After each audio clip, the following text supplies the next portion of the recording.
Morning children, welcome to grammar galaxy. तो हम लोग एडजेक्टिव पढ़ रहे थे और एडजेक्टिव्स के रूल्स के बारे में, मतलब उसका करेक्ट यूज कैसे किया जाता है उसके रूल्स के बारे में हम लोग पढ़ रहे थे। पिछली वीडियो में मैंने 7-8 रूल्स बताए थे। कुछ रूल्स और आज ध्यान पड़े हैं, उनको देखिए। रूल 9 में हमको ये बताया जाता है कि एडजेक्टिव प्रेफरेबल का मतलब बेहतर। तो प्रेफरेबल एडजेक्टिव है और इस एडजेक्टिव का प्रयोग हम लोग कंपैरेटिव डिग्री में करते हैं। इसका कंपैरेटिव डिग्री में ही करते हैं, एक से दूसरे को बेहतर बताते हैं। तो 1 to 1 कंपैरिजन करते हैं प्रेफरेबल से। तो इस प्रेफरेबल का प्रयोग अगर करें तो हम लोग पढ़े हैं कि कंपैरेटिव डिग्री के बाद हम लोग देन लगाते हैं, लेकिन यहाँ पे देन का प्रयोग नहीं होगा, बल्कि देन की जगह पे हम लोग टू का प्रयोग करेंगे। और इसके साथ ये कंपैरेटिव स्वयं है, इसको फिर से कंपैरेटिव नहीं बनाएंगे, मतलब मोर नहीं लगाएंगे, मोर का प्रयोग नहीं करेंगे। तो प्रेफरेबल के साथ देन के स्थान पे टू लगाएंगे और उसको डबल कंपैरेटिव बनाने के लिए मोर नहीं लगाएंगे, वो स्वयं में कंपैरेटिव है। जैसे यहाँ पे एक सेंटेंस मैंने लिखा है, tea is more preferable than coffee. Tea is more preferable than coffee, ध्यान ना दे तो सही लगेगा, लेकिन ये गलत है।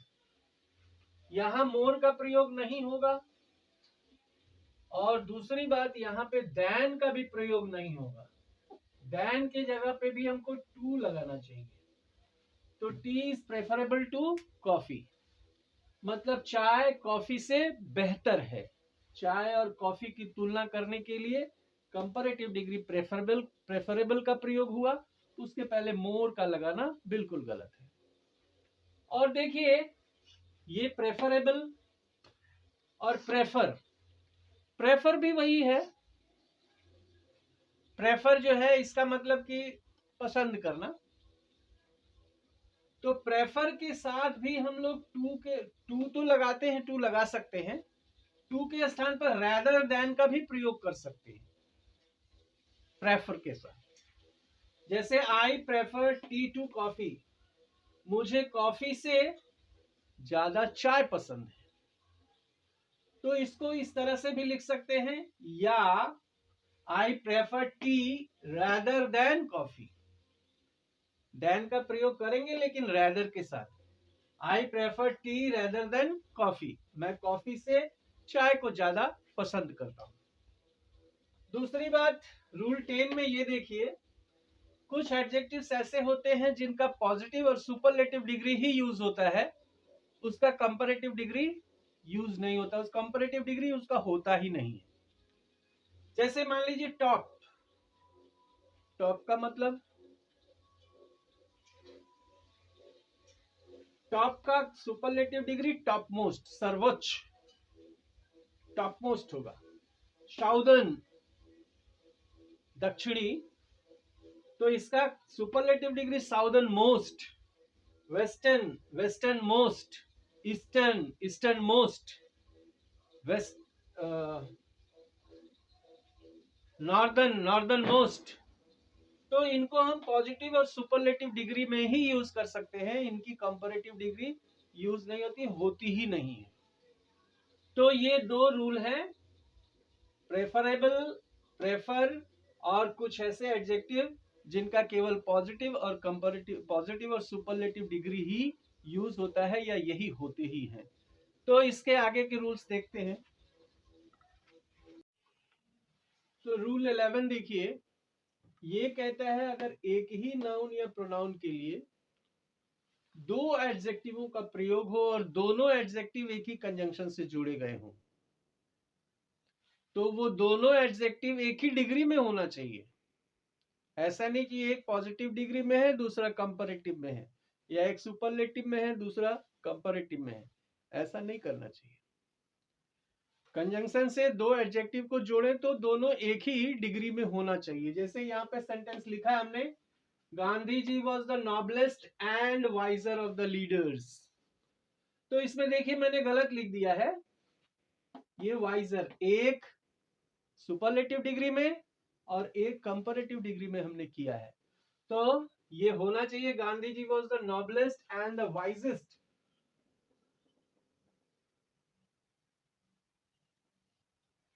Wisest of all leaders.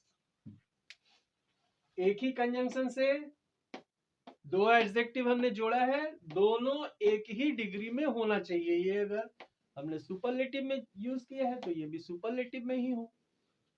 और कुछ एडजेक्टिव्स ऐसे होते हैं जिनके पहले द लगा देने से, आर्टिकल द लगा दें, तो उसका अर्थ जो है वह प्लूरल कॉमन नाउन हो जाता है। जैसे रिच है, लेकिन रिच के पहले द लगा दे, द रिच कर दे, तो द रिच का मतलब धनी लोग, द पुअर कर दे मतलब गरीब लोग, द ब्लाइंड कर दे मतलब अंधे लोग। तो इस तरह से ये एडजेक्टिव के पहले अगर द लगा दिया जाए तो उस तरह के लोग हो जाते हैं।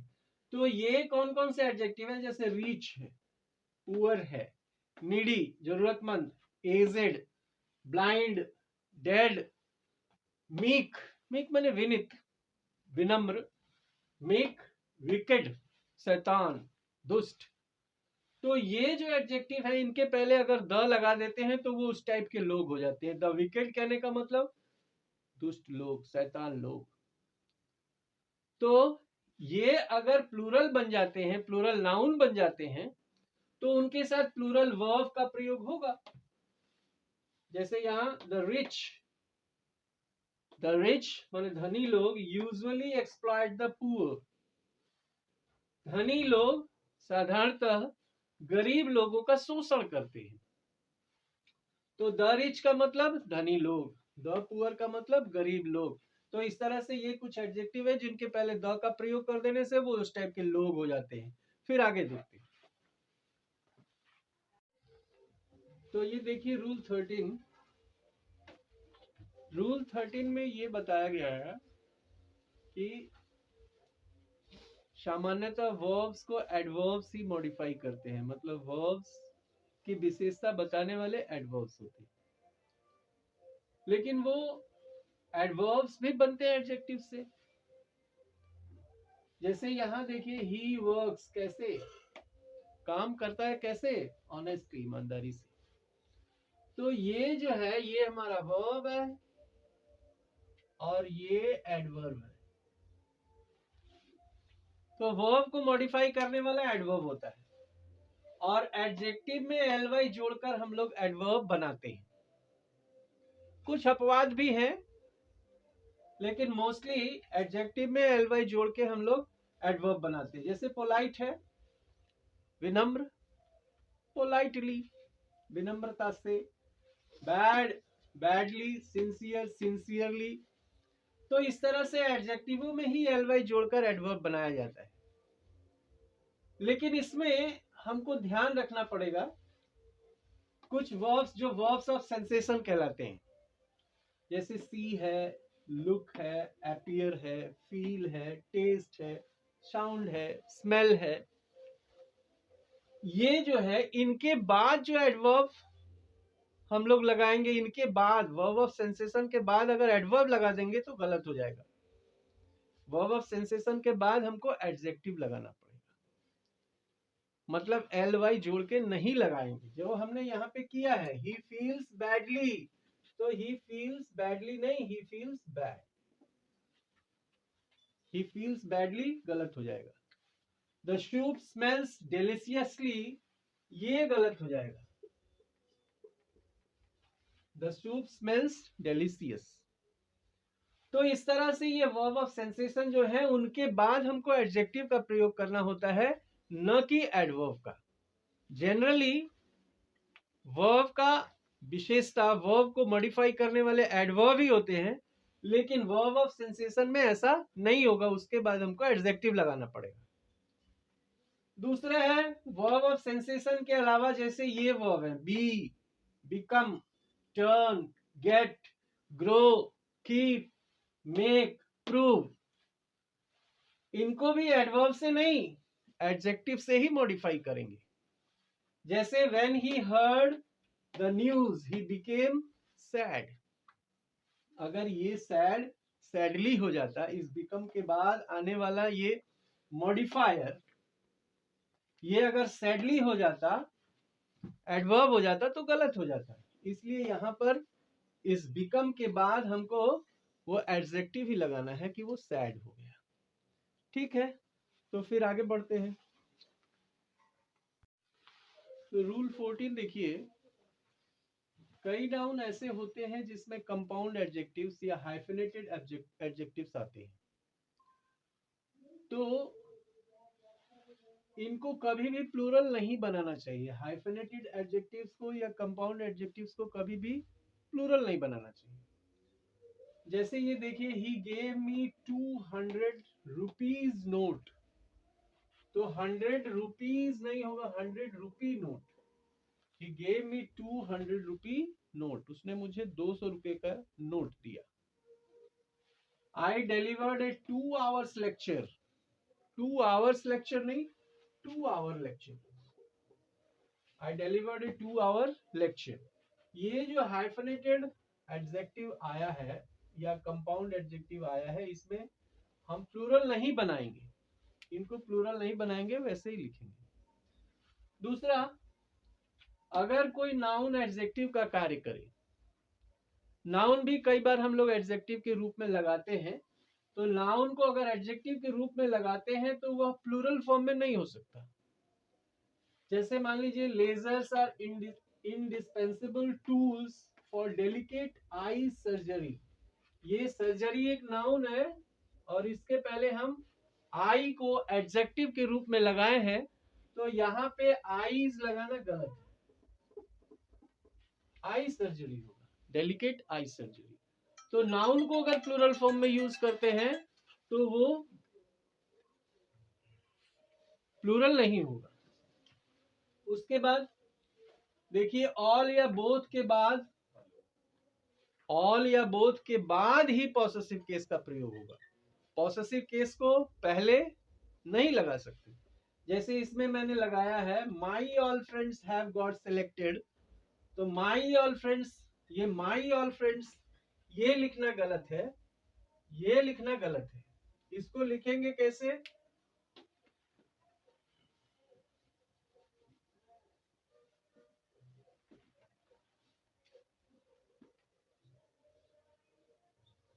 ऑल माई फ्रेंड्स, ऑल के बाद लगाएंगे पॉसेसिव केस।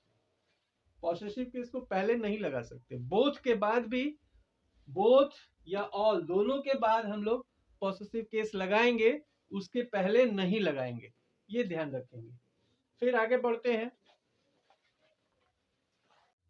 तो यहाँ रूल 17 में देखिए, अगर हम टाइम शब्द का प्रयोग सेंटेंस में कर लेते हैं तो वहां कंपैरेटिव डिग्री का प्रयोग नहीं कर सकते। जैसे इस सेंटेंस में देखिए, my house is 4 times bigger than his house, मेरा घर उसके घर से 4 गुना बड़ा है, 4 times। तो टाइम शब्द का प्रयोग हो गया, तो यहाँ कंपैरेटिव डिग्री का प्रयोग गलत है। ये कंपैरेटिव डिग्री का प्रयोग नहीं होगा, ये होगा my house is 4 times as big as his house, मेरा घर उसके घर से 4 गुना बड़ा है। और ये रूल 18 हमको ये बताता है, एक क्रम बताता है। कई एडजेक्टिव जब एक साथ यूज करने हो एक ही सेंटेंस में, जैसे एडजेक्टिव ऑफ साइज यूज करना हो, साइज के बाद कलर भी, एज भी, मतलब कई एडजेक्टिव एक साथ यूज करने हैं, तो उन एडजेक्टिवों को यूज करने का एक क्रम होना चाहिए। सबसे पहले ओपिनियन दर्शाने वाले एडजेक्टिव को लिखेंगे, उसके बाद साइज दर्शाने वाले एडजेक्टिव को, फिर एज दर्शाने वाले एडजेक्टिव को, फिर शेप दर्शाने वाले को, फिर कलर दर्शाने वाले को ओरिजिन मतलब उद्गम स्थान, कहाँ से उसकी उत्पत्ति हुई है वो ओरिजिन, उसके बाद मटेरियल दर्शाने वाला एडजेक्टिव, उसके बाद उद्देश्य जताने वाला एडजेक्टिव। तो इस क्रम में हम लोग प्रयोग करते हैं। हालांकि इतना सारा एक साथ नहीं यूज होता है, लेकिन 2-3 अगर यूज होते हैं, 3-4 यूज होते हैं, तो क्रम यही होना चाहिए, उसके बाद नाउन आना चाहिए। जैसे इस सेंटेंस में देखिए, the police arrested A 22-year-old black American Negro. Police ने एक 22 वर्षीय काले अमेरिकन निग्रे को गिरफ्तार किया। तो पहले देखिए, यहां एज, कलर और ओरिजिन का यूज हुआ है। तो ये एज बता रहा है, ये कलर बता रहा है, ये ओरिजिन बता रहा है। तो देखिए एज, कलर और ओरिजिन इस क्रम में है, ठीक है। दूसरा है, the thief flashed a big sharp knife. चोर ने एक बड़ी सी तेज चाकू दिखाई एंड आस्क्ड द कैशियर, और कैशियर को कहा, to fill the black leather bag with money, काले चमड़े वाले बैग को पैसे से भर दे। चोर ने एक बड़ी सी तेज चाकू दिखाकर कैशियर को कहा कि वह काले चमड़े वाले बैग में पैसे भर दे। तो यहां देखिए बिग और शार्प नाइफ, ये नाइफ के लिए दो एडजेक्टिव यूज हुए हैं। पहले है साइज और उसके बाद साइज और से। यहां ब्लैक लेदर, कलर, ये कलर और ये मटेरियल, तो कलर और मटेरियल इस क्रम में होना चाहिए। तो इस तरह से ये मतलब ये क्रम हम याद रखने के लिए एक ये वर्ड याद रखेंगे, ओसास कॉम्प, ओसास कॉम्प, OSASCOMP, ओसास कैंप, ओसास कॉम्प याद रखेंगे तो हमको ये ऑर्डर याद रहेगा। ओ से ओपिनियन, एस से साइज, ए से एज, फिर दूसरे एस से शेप, सी से कलर, ओ से ओरिजिन, एम से मटेरियल और पी से पर्पस। तो ये कैसे कैसे होते हैं? ओपिनियन में हम क्या मतलब किसी चीज को सुंदर मान सकते हैं, हमारी राय हो सकती है कि सुंदर है, तो ओपिनियन में हम ब्यूटीफुल, प्रिटी, अगली इस तरह के वर्ड यूज करते हैं, इस तरह के एडजेक्टिव यूज करते हैं। साइज में बिग, स्मॉल, टाइनी, माइन्यूट इस तरह के शब्द यूज करते हैं। एज में ओल्ड, न्यू, रिसेंट। शेप में राउंड, ओवल, हार्ट शेप्ड इस तरह के वर्ड यूज करते हैं। कलर में ब्लू, रेड, पिंक ये सब यूज करते हैं। ओरिजिन मतलब कहां से वो उत्पन्न हुआ है, कहां उसका उद्गम स्थल है, तो इंडियन, जर्मन, अमेरिकन ऐसे एडजेक्टिव यूज करते हैं हम लोग। मटेरियल में किस मटेरियल का बना है, किस पदार्थ का बना हुआ है, तो वुडन, लेदर, लेदर का यहाँ यूज भी हुआ है। तो इस तरह के मटेरियल। पर्पस में क्या है, किस कारण से, वेडिंग के कारण से, डाइनिंग के कारण से, सोने के कारण, स्लीपिंग कारण से, मतलब ये कारण बताने वाले एडजेक्टिव है। तो इस तरह से ये एडजेक्टिव इन्हीं क्रमों में हम लोग यूज करते हैं, और उसके लिए हमको ये ओसास कॉम्प याद रखना पड़ेगा ताकि हमको वो क्रम याद रहे। ठीक है, आगे बढ़ते हैं। हाँ, तो देखिए रूल 19 में हम ये बताना चाहते हैं कि कुछ एडजेक्टिव्स ऐसे होते हैं जो अर्थ में बड़ा कंफ्यूजिंग होते हैं, तो इनका प्रयोग हमें सावधानी पूर्वक करना चाहिए। जैसे पहला है फादर और फर्दर, फादर और फर्दर स्पेलिंग कुछ मिलता जुलता ही है, प्रोनाउंसिएशन भी मिलता जुलता है, लेकिन अर्थ में भिन्न भिन्न है। फार्दर का अर्थ है दूरी में और अधिक, दूरी में अधिक। जैसे C leaves at the farther end of the lane, वह इस लेन के दूर रहती है। और फर्दर का अर्थ है और आगे, इसके आगे। जैसे I did not receive any further order, मैंने इसके आगे कोई आदेश मुझे नहीं मिला, मुझे इसके आगे कोई आदेश नहीं मिला। जितना मिला था उतना कर चुका, उसके आगे अब नहीं मिला। तो फार्दर का अर्थ है दूरी में अधिक, और फर्दर का मतलब है उसके आगे। वैसे ही है लास्ट और लेटेस्ट। लास्ट का मतलब है आखिरी, लेकिन लेटेस्ट का मतलब है नवीनतम, रिसेंट जो है। तो लास्ट, जैसे the last ruler of Mughal empire was Bahadur Shah Zafar, तो आखिरी शासक, मुगल अंपायर का आखिरी शासक बहादुर शाह जफर था। लेकिन लेटेस्ट का अर्थ नवीनतम है। जैसे हम कहते हैं what is the latest score, मतलब एकदम रिसेंट का स्कोर क्या है। उसी तरह एल्डर और ओल्डर है। एल्डर का मतलब भी बड़ा होता है, ओल्डर का मतलब भी उम्र में बड़ा होता है, लेकिन एल्डर का प्रयोग कहाँ करेंगे, ओल्डर का प्रयोग कहाँ करेंगे, ये जानना जरूरी है। तो एल्डर का प्रयोग हम वहां करेंगे जब हम खून के रिश्ते की बात कर रहे हो, खून के रिश्ते में बड़ा।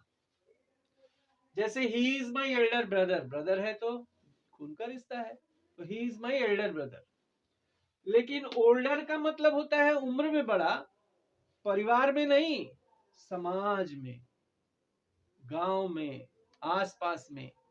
तो उम्र में बड़ा, परिवार से बाहर का व्यक्ति। तो हम कहते हैं he is older than his friend. ही अलग व्यक्ति है और हिज फ्रेंड दोनों अलग अलग परिवार के व्यक्ति हैं, तो ओल्डर का प्रयोग करेंगे। और एक ही परिवार की बात करनी हो तो एल्डर का प्रयोग करेंगे। उसी तरह है नियरेस्ट और नेक्स्ट। नियरेस्ट का मतलब होता है सबसे नजदीक का, और नेक्स्ट का मतलब होता है जस्ट बगल का। तो नियरेस्ट का अर्थ है सबसे नजदीक, which is the nearest hospital, सबसे नजदीक का अस्पताल कौन सा है। लेकिन नेक्स्ट का अर्थ है अगला, नेक्स्ट डोर।